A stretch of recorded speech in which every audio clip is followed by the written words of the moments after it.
as all of you out there probably either gathered, or either you saw our tweet yesterday, or you gathered it when you gathered in your usual spot to take on and take in this show, that we weren't on the air yesterday, and just want to walk you through all that.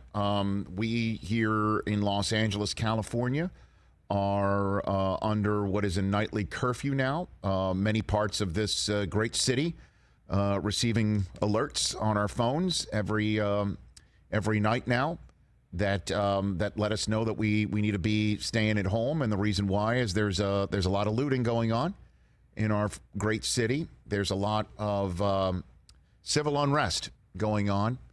And we thought, based on what we saw over the weekend, seeing it in spots of this city that I've lived here for 17 years, I've never seen. And even those that did live here during the riots that followed the Rodney King beating in the streets of Los Angeles, that there are parts of LA that hadn't seen this sort of activity. And so we decided to just be safe and sit yesterday at home. So we're back. And we're appreciative of you being there, and we're thrilled to be here for you, even though I'm going to be very honest with you. I always am. I wear my heart on my sleeve here all the time. Otherwise, why do this? For the first time in my career, and I've been fortunate to be here in front of a microphone or in front of any microphone for about a quarter century now. I kind of don't know what to say. I kind of don't know what you want to hear. I kind of don't know what type of show you'd like to sit in front of your computers to see, or when you maybe sit in front of a television on NBCSN when we're joined in the second and third hours with Kareem Abdul-Jabbar and Ed Reed joining us. I kind of don't know what you're into. If you want to escape everything, or you're too outraged by what you've seen, that it's too important what's going out in the world to escape. And my first inclination is the latter, that what we're seeing out in the streets of our amazing country that's being torn apart by hatred and racism, bullying, by people who hate, want to divide because they don't know any other language, don't know any other emotion, or they're comforted by knowing that others who hate and divide think like them, which disturbs me. And striking the right chord from somebody in my position. I'm not an expert on many of the subjects that rule the day right now. I'm not an expert on all of this. But I do know this. We can be outraged by what happened on the streets of Minneapolis now a week ago. We can call it murder because that's what it was. We can desire justice, seek justice, need justice. The other 3 police officers who were involved in the George Floyd murder should be taken into custody, should be charged, should be put on trial. We can think that. We can also think that the police officers who were involved in this murder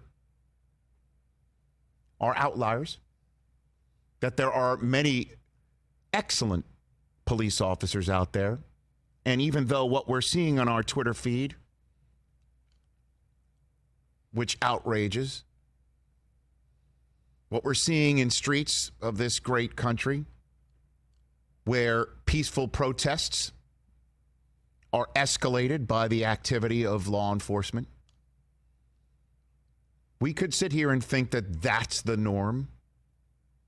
There are also moments that I see on my Twitter feed of police officers who do act in a manner that they are sworn to act, that they do want to police and protect and serve as they have been sworn to act, that they do want to hear what is on the hearts and minds of those who take to the streets peacefully protesting. We can all think that. We can also think that peaceful protests, that disruptions and mass protests are legitimate actions and warranted in this situation. We could think that. Peaceable assembly in this country. That's what the founding fathers demanded. That's what the founding fathers wrote into our nation of laws. We can't sit here and think that peaceable assembly is necessary, warranted, that people who do take to the streets peaceably to let everyone know what's going on is unacceptable, that peaceable assembly is acceptable, and that when we do see vigilantism on the streets of our country, who feel safe in taking to the streets with bats and guns and weapons,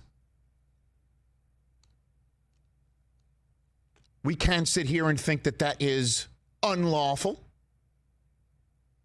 And I understand there are laws that do allow open carry in this great country of ours, but they don't allow you to intimidate.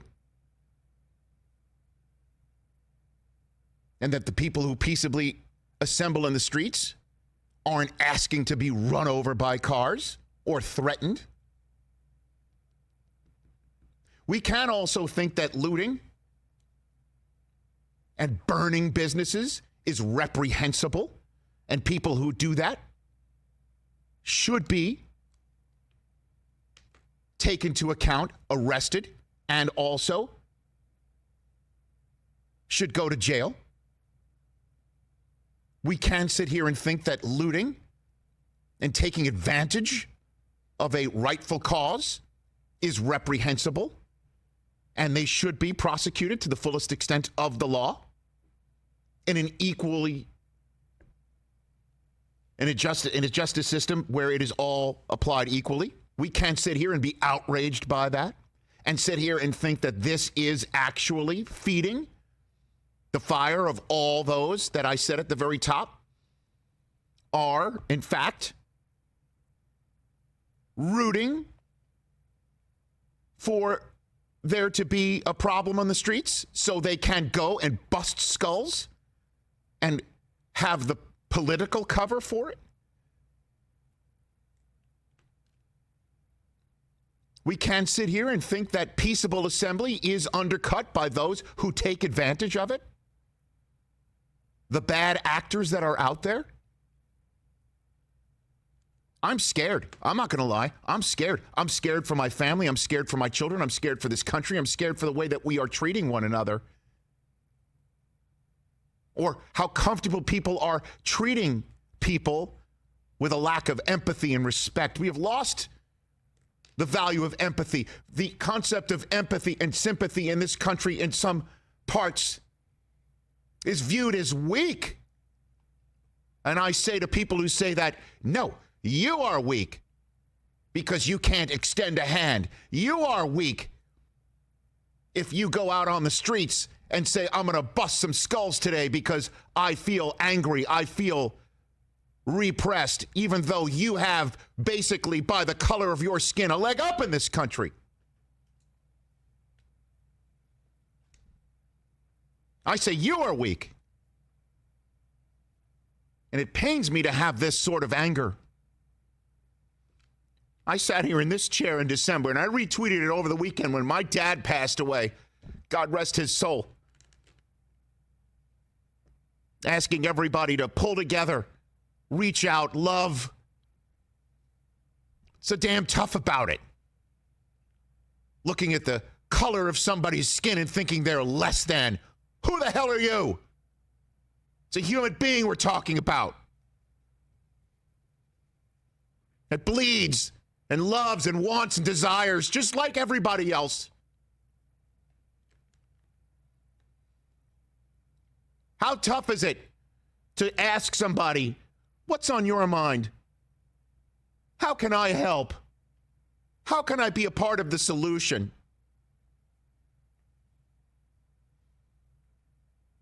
And I'll be honest, it's awful tough to do that when the highest individual in our country is tear gassing people who are peaceably assembling just so he can stroll across the street, grab a Bible, and hold it upside down. And I know that pisses off a lot of people for me to say that, but I'm telling you what, it's difficult, but we've got to overcome it.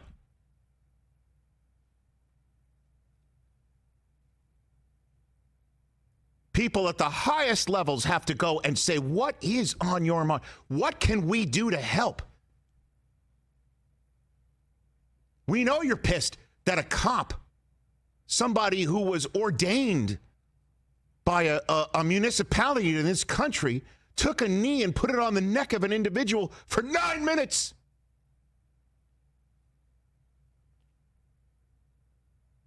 Nine minutes almost. A third of which, apparently, based on a coroner's report, he was unconscious. Think about that. I've been on the air for 13 minutes. Think about that tonight. And it's okay to think about it, and it's okay to be angry about it, but eventually we've got to come together. We have to. Right now, all these businesses that we are so concerned about because of COVID-19, open up the country. They're boarded up. I feel for all these folks. I saw a pharmacy looted in Van Nuys, California. Van Nuys. Yes, the home of where you see all these movies on your internet. I don't know what you're talking about, man. I don't know what you're talking about. Van Nuys, California. The pharmacy, I'm sure this pharmacy was open day in, day out as an essential business during COVID-19, looted and burned. I watched it happen on live television. Looted and burned. We're all concerned about these businesses. They need to open up. We've got to let these people make their money. We all do. Now they're boarded up. Because for some reason, there's 3 individuals in the city of Minneapolis that are still strolling around. When they watch somebody keep a knee on the neck of an individual for 9 minutes because he was passing phony money on Memorial Day night. Allegedly. As if that's reason for the... He was in the car and they took him out of the car. He was already subdued. They took him out and then put their knee on his neck. And we're still angry for many reasons. And until somebody in power and people with microphones continues to talk up and ask, how can we help? What can we do? This is all going to keep going. And I will say this again, looting is reprehensible. I am so as angry as I am about much of what I've talked about, not all, because nothing's worse than murder. I'm angry when I see these businesses looted because I see hardworking individuals have their livelihoods go up in smoke and people using this as an excuse to break the law. And I'm angry. And I'm pissed. But we have to wonder why and how can we fix the problem. And people in positions of power must take the lead. And until then, I'll sit here, best I can, talk some sports and life, and this is part of life. And find out what can we do. And that's what I will ask of Kareem Abdul-Jabbar, who wrote a remarkable op-ed piece over the weekend about this subject matter. And that's what I will ask Ed Reed, who apparently has on his mind something that Instagram is doing that's kind of taking him and Reggie Wayne. They're doing, a cigar bar Instagram live feed every night. I guess something's going on with Instagram. He wants to get off his chest too. I called him. I can't wait. Susie knew Ed. Again, how many times I say Susie knew Ed before I knew Ed? That happens a lot. She's known people a lot longer. Because she covered him in college. Right. To you, baby. So I got to meet Ed Reed, and we called him. How you doing, Ed? We love you. I have nothing but love for this man. And when I look at him, I don't see the color of his skin. That's what I'm trying to teach my children at home.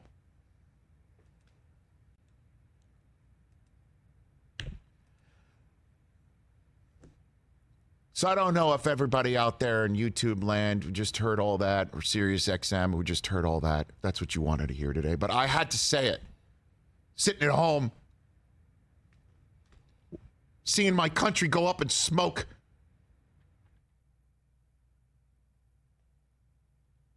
Worried if my children, 11, 9, and 6, are going to grow up in a world where I don't recognize it.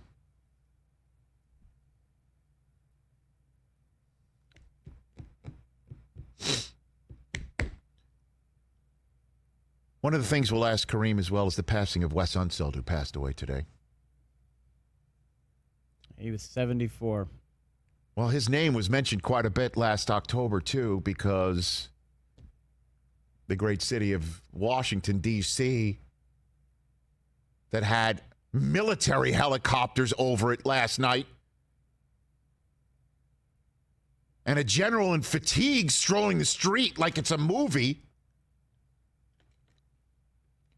They won a World Series championship. That feels like a million years ago. But Wes Unseld's name was mentioned because he was a champion Washington Bullet. Watching the news over the weekend, just a crossover pop culture. It felt like Back to the Future 2, where everything was just crazy, and they're just people driving down the street, shooting, and chaos everywhere. It was terrifying. It felt like a movie. It felt like we weren't watching real life. Yeah, I know.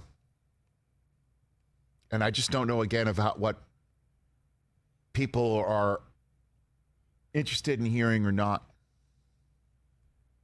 But it's just difficult for me to have anger in my voice and in my heart because of what I counseled everybody here, and I want to be about it, I want to talk about it. I want to be about it, about loving, reaching across, empathy, sympathy. Those are not weaknesses. Those are strengths.